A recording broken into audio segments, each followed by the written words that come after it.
नमस्कार, हमारी इस खास पेशकश में आपका स्वागत है। आपके साथ मैं हूं सुमित चौधरी, एक शख्स जिसका नाम आज हर एक की जबान पर है, जिसने संन्यास का रास्ता तो लिया लेकिन उसके बाद आज देश के सबसे बड़े राज्य के मुख्यमंत्री के तौर पर सत्ता संभाल चुके हैं। जी हां, बात कर रहे हैं योगी आदित्यनाथ की। योगी का जो जीवन है जितना दिलचस्प रहा है उतनी ही दिलचस्प है उनकी यात्रा। लेकिन आज जिस तरीके से उन्होंने शपथ लेकर विकास की बात कही है, इन तमाम चीजों से साफ हो जाता है और सवाल खड़े होते हैं कि आखिर उत्तर प्रदेश को किस तरीके से पटरी पर योगी आदित्यनाथ अपने मंत्रियों के साथ लाएंगे। इसी पर करेंगे चर्चा, लेकिन सबसे पहले एक रिपोर्ट।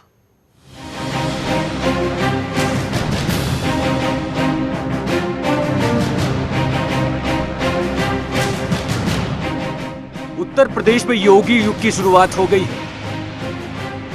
गोरखपुर में सांसद योगी आदित्यनाथ ने देश के सबसे बड़े सूबे यानी यूपी के सीएम के तौर पर शपथ ले ली है।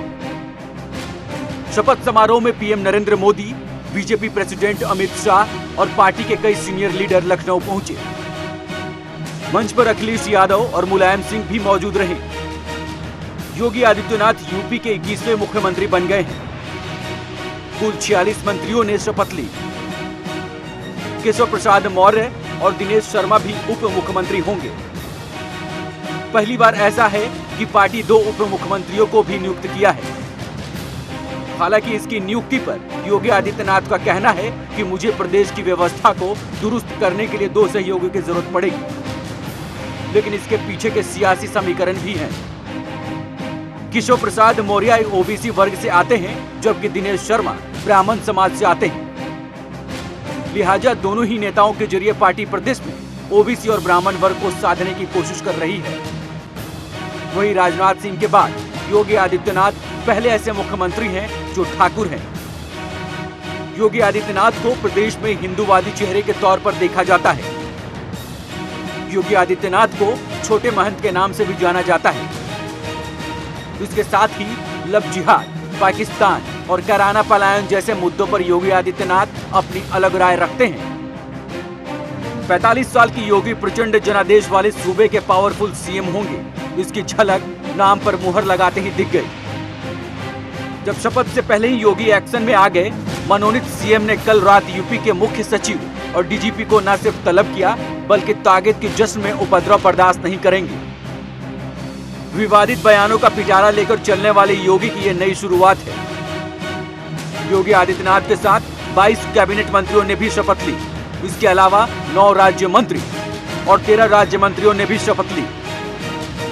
इसमें श्रीकांत शर्मा, सतीश महाना, राजेश अग्रवाल, लक्ष्मी नारायण चौधरी, सुरेश खन्ना, सत्यदेव पचौरी, जयप्रकाश सिंह, ओम प्रकाश राजभर, स्वामी प्रसाद मौर्य, जयप्रकाश सिंह, सिद्धार्थनाथ सिंह, नंदगोपाल नंदी, दारा सिंह चौहान, एसपी सिंह बघेल, धर्मपाल सिंह, रमापति शास्त्री, ब्रिजेश पाठक, राजेंद्र सिंह, मुकुल बिहारी, आशुतोष टंडन और रीता बहुगुणा शामिल हैं।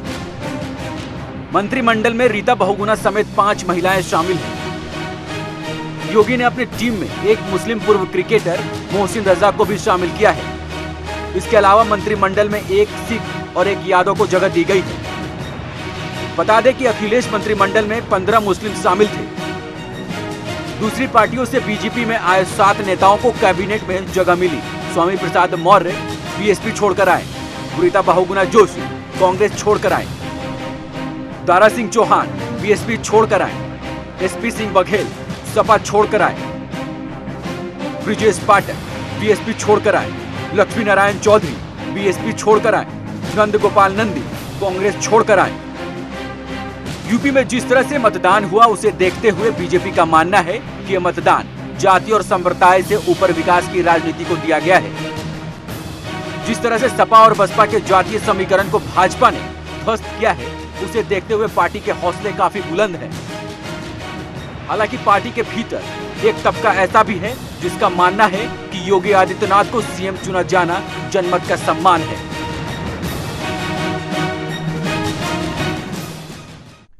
तो बड़ी जिम्मेदारी योगी आदित्यनाथ के कंधों पर है। मुख्यमंत्री के तौर पर मुख्यमंत्री की शपथ लेने के बाद पहली बार जनता से मुखातिब होते हुए योगी आदित्यनाथ ने क्या कुछ कहा, वो भी आपको सुनवाते हैं। केंद्र में भारतीय जनता पार्टी की सरकार ने विकास और सुशासन के माध्यम से सबका साथ और सबका विकास का जो संकल्प लिया है, उसका पूरी तरह अनुसरण करते हुए प्रदेश सरकार राज्य की जनता की सेवा करेगी। आप सभी जानते हैं कि 15 वर्षों में उत्तर प्रदेश विकास की दौड़ में काफी पिछड़ गया है। इस अवधि में यहां सत्ता पर काबिज सरकारों ने भ्रष्टाचार और परिवारवाद के साथ साथ कानून व्यवस्था की बदहाल स्थिति से यहां की जनता को भारी नुकसान पहुंचाया है। इसलिए हमारी सरकार आम जनता के कल्याण के लिए और उनके उत्थान के लिए अविलंब प्रभावी कार्रवाई शुरू करेगी। लोक कल्याण के प्रति समर्पित यह सरकार बगैर किसी भेदभाव के समाज के सभी वर्गों के लिए समान रूप से कार्य करेगी। इसके लिए शासन प्रशासन को संवेदनशील और जवाबदेह बनाया जाएगा।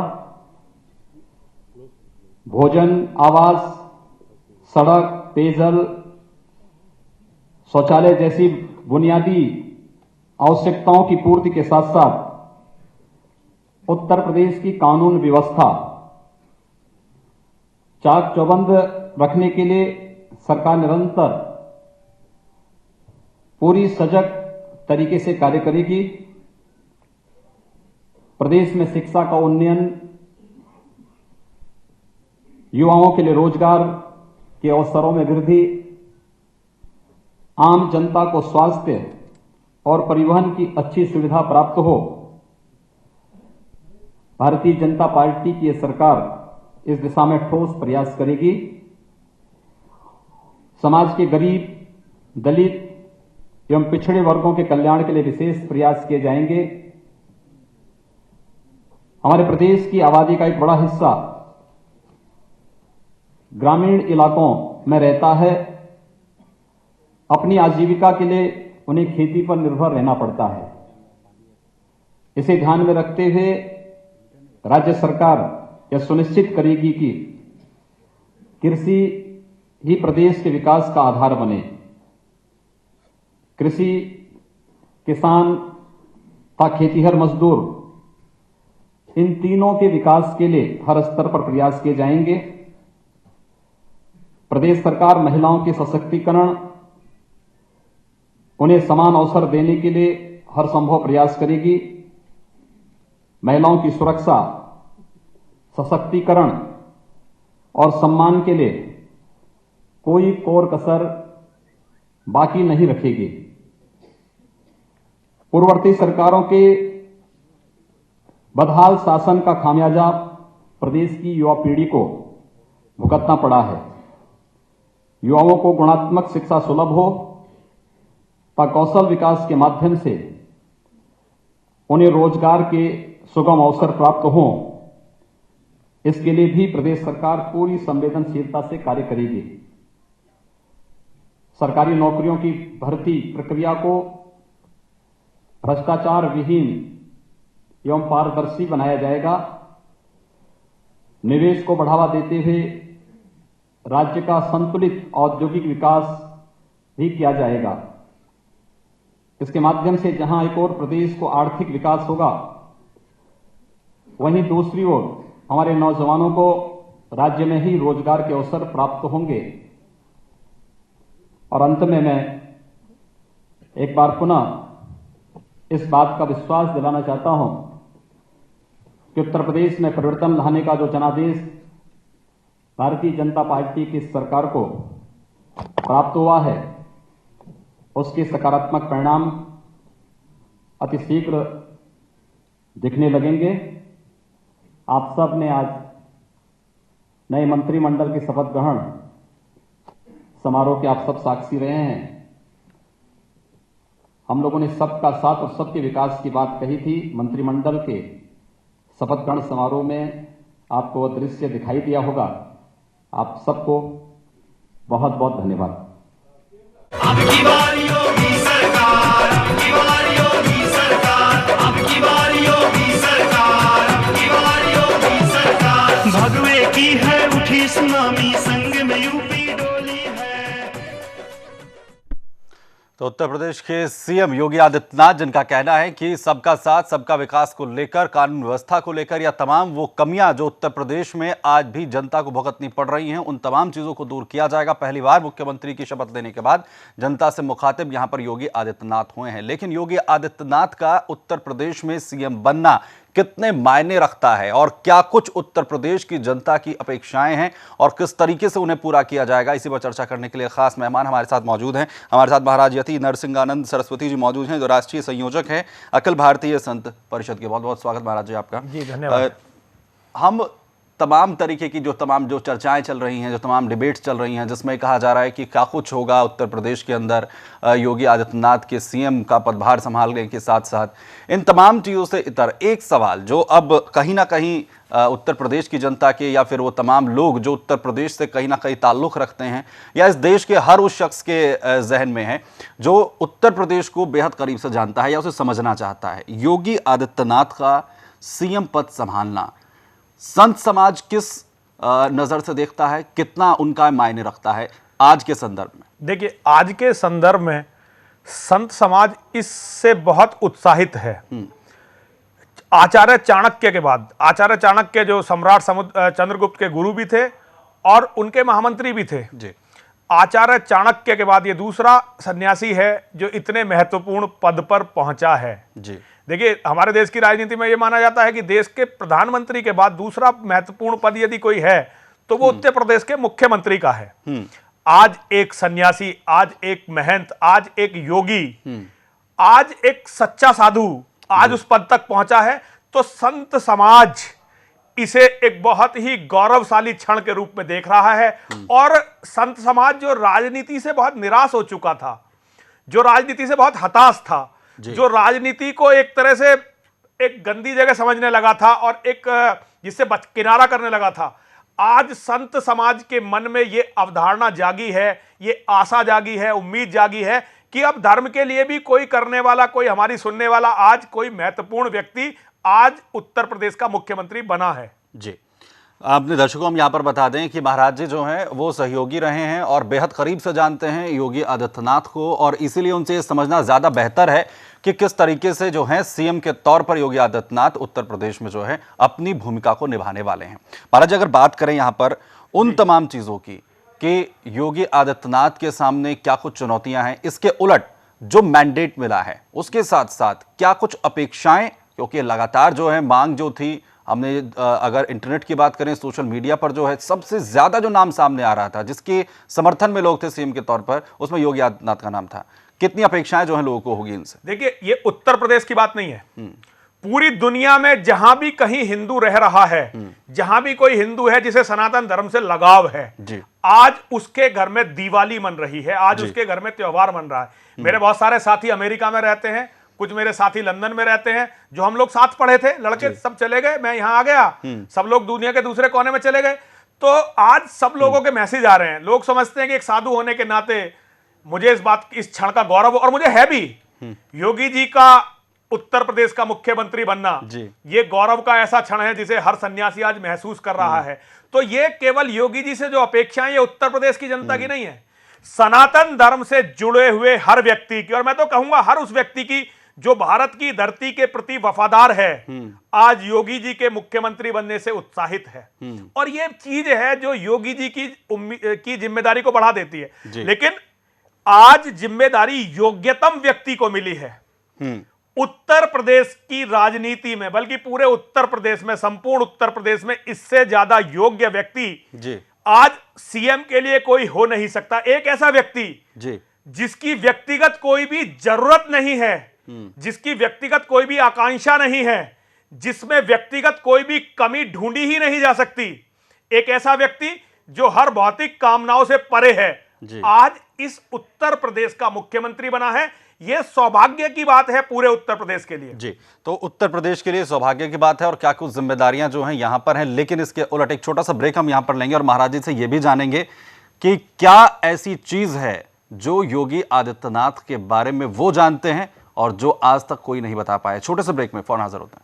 अब की बारी योगी सरकार, अब की बारी योगी सरकार, अब की बारी योगी सरकार, अब की बारी योगी सरकार। भगवे की है उठी सुनामी, संग में यूपी डोली है।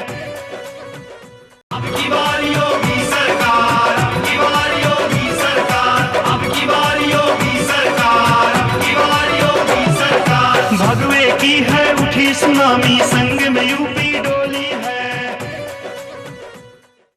तो आज योगी आदित्यनाथ के बारे में हर कोई जानना चाहता है, लेकिन तमाम चर्चाओं में इसके राजनीतिक मायने निकालने की कोशिश की जा रही है, राजनीतिक चर्चाएं हो रही हैं। राजनीतिक चर्चाओं के बीच में महाराज जी हमारे साथ हैं जो हमें बताएंगे कि योगी आदित्यनाथ की आखिर वो क्या शख्सियत है जो उन्हें तमाम चीजों से अलग बनाती है और वो क्या चीज है जिसे कोई नहीं जानता है। महाराज जी देखिए, ऐसा तो योगी जी के बारे में बताना बहुत मुश्किल है जिसे कोई नहीं जानता, क्योंकि योगी जी का जीवन तो एक खुली किताब है। जी, योगी जी का कुछ भी ऐसा नहीं है जो छुपा हुआ हो, जी। उनकी हर चीज खुली किताब है। लेकिन कुछ चीजें हैं जो मीडिया नहीं दिखा रहा है, सुदर्शन चैनल दिखा सकता है। जी, देखिए, एक तो सबसे निर्भीक व्यक्ति है जी, और लालच उनके मन में कहीं नहीं है, जी, और जिस तरह से उन्हें मुस्लिम विरोधी बताया जा रहा है ये बिल्कुल गलत है। वो मुस्लिम विरोधी नहीं है, वो सनातन हिंदू, एक जागरूक हिंदू हैं और अपने धर्म की रक्षा करना चाहते हैं, जो हर व्यक्ति का दायित्व है, जी। एक सन्यासी के रूप में उनका कर्तव्य है। वो नाथ संप्रदाय की उस परंपरा से आते हैं जी। जो परंपरा सीधी आदि योगी भगवान महादेव शिव से शुरू होती है। जी, गुरु मच्छेंद्रनाथ जी ने कहा जाता है गोरखनाथ, जी, गोरखपीठ, गोरखनाथ शहर उन्हीं के नाम पे बसा हुआ है। ये सब लोग उनके इस परंपरा के लोग हैं। ये नाथ संप्रदाय के सबसे पूजित मठों में से एक, सबसे पूजित गद्दी है। ये कहा जा सकता है कि नाथ संप्रदाय, भारत में धर्म के अनेकों संप्रदाय हैं, 13 अखाड़े भी हैं, लेकिन नाथ संप्रदाय यहाँ सबसे बड़ा संप्रदाय है। इससे सबसे ज्यादा लोग इससे जुड़े हुए हैं। ये अवधूतों का, योगियों का संप्रदाय है और ये हठ योगी हैं जिनके बारे में कहा जाता है कि ये सीधे शिव से बात करते हैं। जी, और इनके जो दादा गुरु महंत दिग्विजयनाथ जी थे, इनके गुरु महंत अवैधनाथ जी थे, बड़े चमत्कारी पुरुष थे महंत दिग्विजयनाथ जी। इनका जो मठ है ये आज से नहीं, महंत दिग्विजयनाथ जी के समय से तो मैं पक्की तरह से जानता हूं कि आजादी के आंदोलन में जितने लोग लगे हुए थे। देखिए, आजादी के आंदोलन की 2 धाराएं थी। एक धारा तो वो थी कांग्रेस की धारा, जो अंग्रेजों से मिलकर केवल एक सत्ता में भागीदारी चाहती थी और उसी को वो स्वतंत्रता संग्राम उन्होंने बताया। लेकिन सत्य यह है कि बहुत सारे लोग जो अपने जीवन को, अपनी जान को जोखिम में डालकर देश को आजाद करने के लिए लड़ रहे थे, उनकी सबसे बड़ी शरणस्थली यदि कोई थी तो ये गोरक्षपीठ था। और उनके सबसे बड़े शरणदाता, उनके साथी, उनके संरक्षक यदि कोई थे तो वो महंत दिग्विजयनाथ जी थे। जब ये देश आजाद हो गया तो हिंदुत्व का सबसे बड़ा केंद्र, हिंदू महासभा जहां से संचालित और जहां से मार्गदर्शित होती थी, वो भी महंत दिग्विजयनाथ जी की तपस्थली गोरक्षपीठ ही था।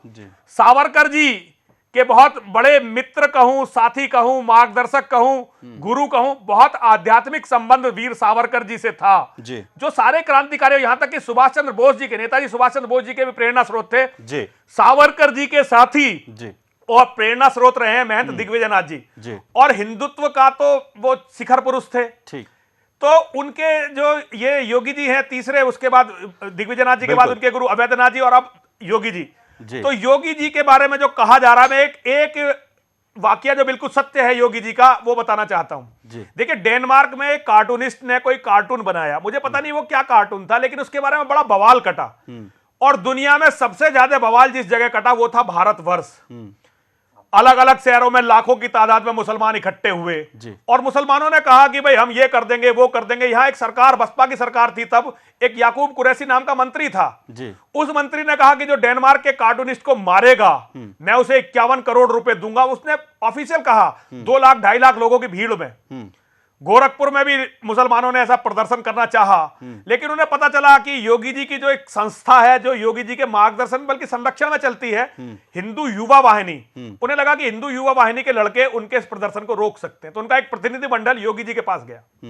उस प्रतिनिधि मंडल ने योगी जी से कहा कि जी हमारे नबी साहब जो हमारे सर्वोच्च हैं अल्लाह के बाद, उनका अपमान हो गया है, कार्टूनिस्ट ने इस तरह से कार्टून बना दिया है, हम उसके खिलाफ प्रदर्शन करना चाहते हैं।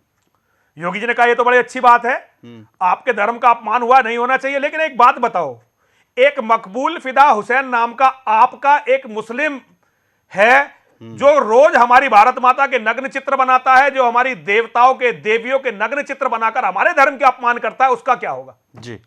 तो उन लोगों ने कहा कि हम उसे भी कंडम करेंगे जी। तो केवल गोरखपुर एकमात्र ऐसी जगह थी जब वहां मुसलमानों ने डेनमार्क के कार्टूनिस्ट के खिलाफ मार्च निकाला तो उन्होंने मकबूल फिदा हुसैन को भी कंडम किया, वरना पूरे देश के अंदर मकबूल फिदा हुसैन एक हीरो के रूप में जाना जाता था। यानी बिल्कुल सीधे तौर पर यह समझ में आता है कि कितना प्रखर उनका व्यक्तित्व है, कितनी प्रखरता से जो है अपनी तमाम चीजों को रखते हैं, और जो जिस तरह का एक और जिस बात तरह की तमाम चीजें यहां पर रखनी पड़ रही है। महाराज जी मैं आपसे माफी चाहूंगा यहां पर, क्योंकि हमारे पास वक्त की बहुत कमी है यहां पर, लेकिन बहुत बहुत शुक्रिया आप हमारे साथ यहां पर जुड़े और ये तमाम चीजें जो उनके व्यक्तित्व के बारे में कोई नहीं जानता वो महाराज जी ने हमारे सामने यहां पर रखी है। इसके साथ बुलेटिन में इतना ही, बाकी खबरों के लिए बने रहे सुदर्शन न्यूज के साथ। जय हिंद। अब की बारी योगी सरकार, अब की बारी योगी सरकार, अब की बारी योगी सरकार।